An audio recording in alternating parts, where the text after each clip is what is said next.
Hi viewers, good afternoon. అందరూ టీలు కాఫీలు తాగేశారా? మధ్యాహ్నం లంచ్ చేస్తారా? ఈరోజు శ్రావణ శుక్రవారము, పూజలు కూడా ఉంటాయి కదండి. అందరూ బిజీగా ఉంటారు. ఈ మాసం అంతా లేడీస్ చాలా బిజీగా ఉంటారు. శుక్రవారాలు పూజలు వస్తున్నాయి, మళ్ళీ వినాయక చవితి కూడా వస్తుంది. సో ఫ్రెండ్స్, ఈరోజు ఇడ్లీకిను దోశకి పొడి కొట్టుకుంటున్నాము. దీంట్లోని కావాల్సిన ఇంగ్రీడియంట్స్ శనగపప్పు, మినపప్పు, నువ్వుపప్పు, ఎండుమిరపకాయలు, గార్లిక్, చింతపండు, ఇంగువ.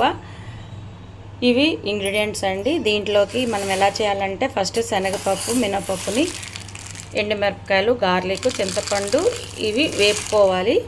దీన్ని డ్రై రోస్ట్ చేసుకొని వేపుకోవాలి. ఓన్లీ డ్రై రోస్టే చేయాలండి. సో ఆయిల్ అది వేయకూడదు.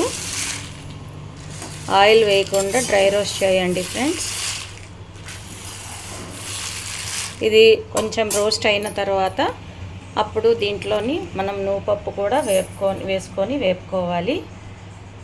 అప్పుడు నువ్వుపప్పు కూడా రోస్ట్ అయిపోయిన తర్వాత ఫ్యాన్ కింద ఒక half an hour to 1 hour చల్లారి పెట్టాలి. చల్లారిన తర్వాత అప్పుడు అది మిక్సీ పట్టుకొని పొడి చేసుకోవాలి.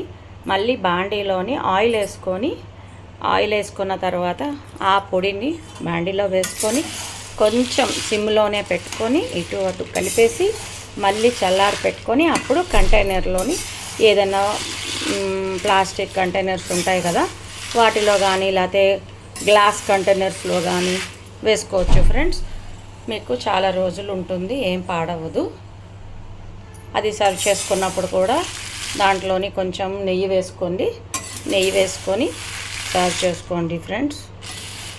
ఓకే ఫ్రెండ్స్, ఇది రోస్ట్ అయిపోయిన తర్వాత మళ్ళీ మీకు పొడి కొట్టిన తర్వాత వీడియో తీసి పెడతాను ఫ్రెండ్స్. Okay friends, bye.